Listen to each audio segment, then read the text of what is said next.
Today, you and your table partner, i.e. the person that's sitting next to you, are going to make a still life out of a collection of objects that you find in the room from the bins that I've put out.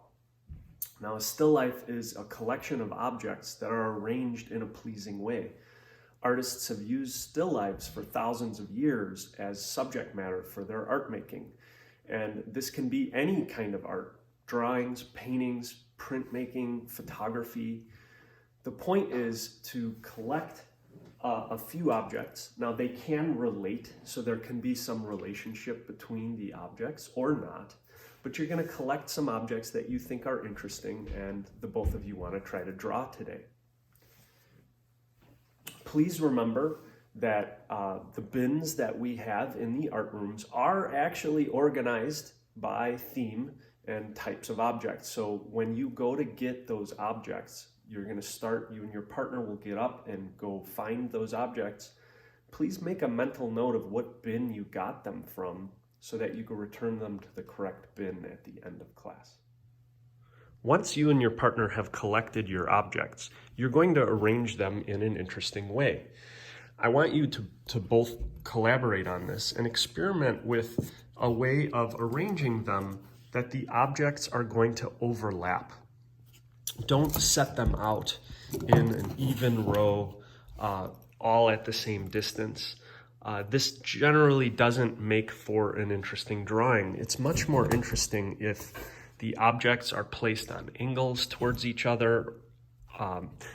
Maybe those objects lean in certain ways, and that from the point of view that you're looking at them, it's helpful if there is some overlap, meaning there are objects that are in front and objects that are behind the frame.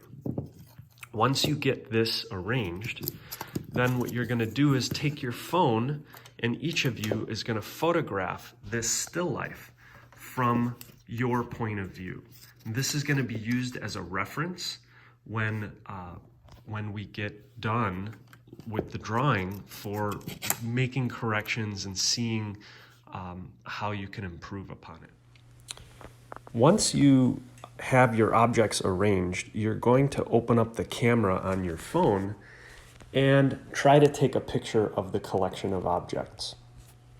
Be careful to not just take a picture with the objects in the middle of the frame, very small. What you want to do is position yourself from a point of view that you're going to be comfortable drawing, and you want the objects to fill the frame.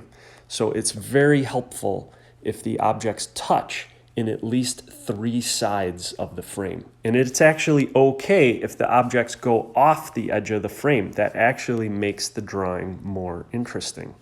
So again, make sure when you're taking this picture that you zoom in enough and take the picture. And be sure that both you and your table partner are happy with the placement of the objects and happy with what the perspective is, because you're both going to be looking at this little still life from a different point of view. The next step will be to draw a frame or border around your page so that you can use it to match with the photograph that you took. Take your time with this. I have rulers on the sides of the main cabinets in each of my rooms. The cabinet in room 181 is by the door, and the cabinet with rulers in room 131 is by the ceramics room, back by where the storage closet is. So draw a border that's going to match as close as you can to the photograph that you took. This is going to be your reference for where the edges of the frame are, so that when you're drawing your objects, you make sure that they go off and touch the edges of the frame, just like you did with your photograph.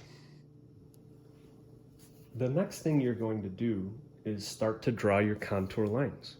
So remember, I want you to draw with a light pencil, so please pick a 2H or a 4H pencil, and your goal is to draw solid contour lines like we've been practicing in class, but you're going to draw them lightly. The idea is that if you make a mistake, you can quickly correct that mistake by just drawing over the line that you already have without having to actually erase it. Remember to try to capture as much detail as possible and not to simplify any details that you see.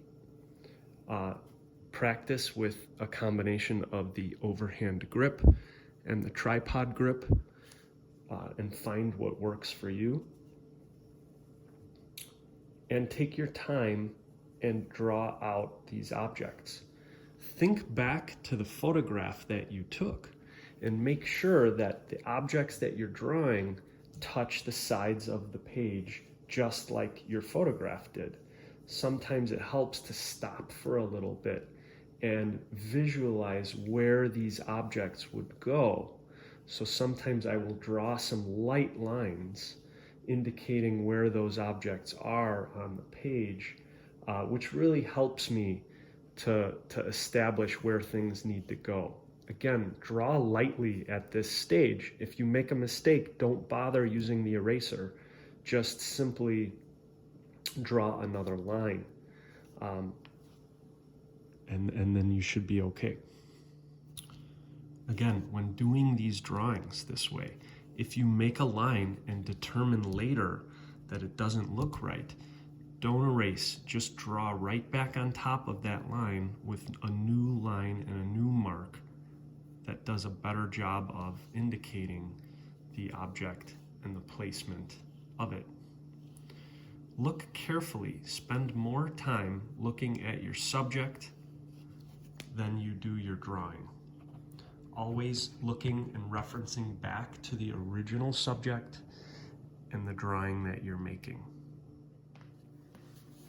When you've carefully drawn all of your lines and drawn to as much detail as you can what you see in front of you, I want you to then take your phone image out and compare your drawing. Take some time to look carefully at your drawing and the image that's on the phone and change whatever lines that needs to happen. So looking carefully at this, maybe a line can be more extended than it needs to be. You can at that point draw a new line. You can move things out. Looking at that image gives you a new perspective on what you've done.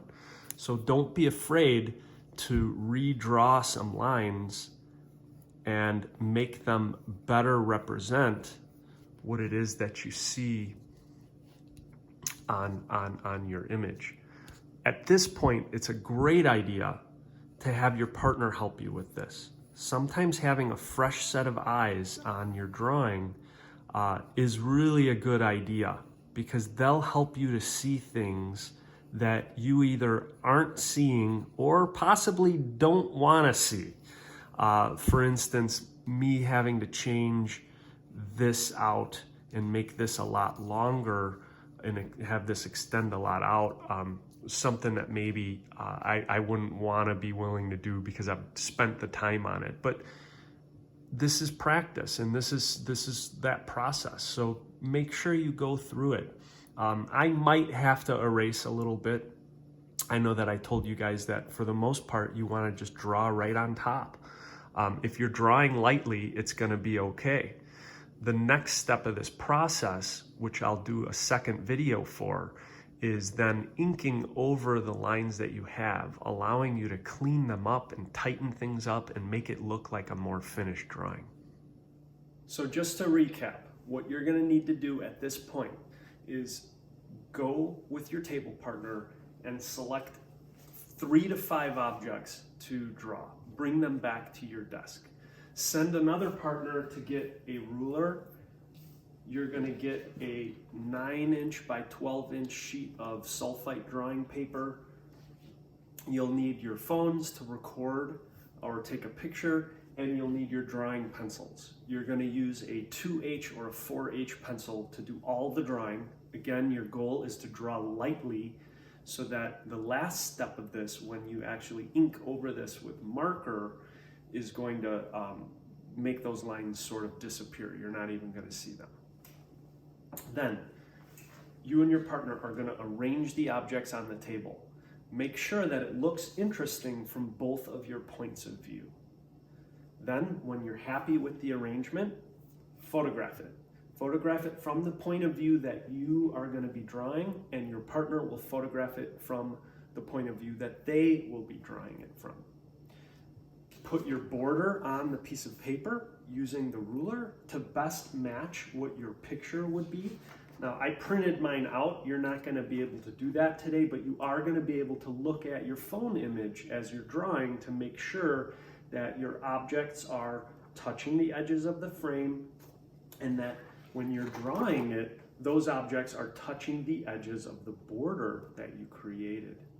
Start drawing, take your time, make careful lines, draw lots of detail, have fun with this, and tomorrow we will take the next step, which is to then ink over the drawing that you have, cleaning up all the lines and making it feel like a really nice finished drawing.